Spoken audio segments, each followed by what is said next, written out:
Black market কেন হলো? তাহলে সাপ্লাই ছিল, স্টকে ছিল, বেশি দাম দিলে পাওয়া যাবে, কালোবাজারিতে এটাকে বলে। এমন হতো যে নেই, ফুরিয়ে গেছে, লাইন দিতে হচ্ছে, কিন্তু বেশি টাকা দিলে পাওয়া যাচ্ছে। তাহলে কেন্দ্রের সরকার হোক, রাজ্য সরকার হোক, বিজেপি হোক আর তৃণমূল হোক, এনফোর্সমেন্ট ব্রাঞ্চ কোথায় গেল?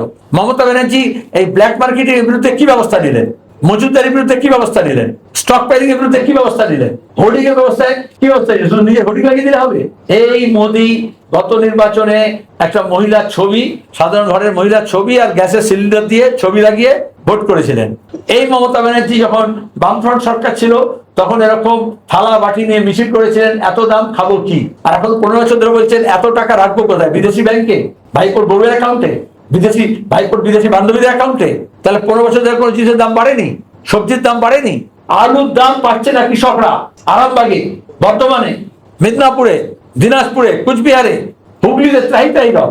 আপনি মেদিনীপুরে যান, বলবে সরকার একটাই কাজ করে যে উড়িষ্যায় আলু যাওয়া বন্ধ করে দেবো, তাহলে বাজারটাকে সব বিজলি করে দিচ্ছে। কুচবিহারে যান, বলে আলু চাষিকে মারার জন্য সরকার একটা ব্যবস্থা করবে যে আসামে উত্তর পূর্বে আলু যাবে না।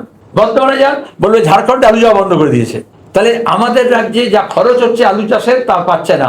মমতা যেটা দেখছেন না, সারের কালোবাজারি হয়ে দেখছেন না, সারের দাম বেড়েছে দেখছেন না, সিড ফার্মগুলো বন্ধ করে দিয়েছেন, কোনো বীজ দেওয়ার ব্যবস্থা নেই, উন্নত মানের বীজ কিনতে হচ্ছে অন্য জায়গা থেকে, প্রাইভেট থেকে, সেগুলো দেখছেন না।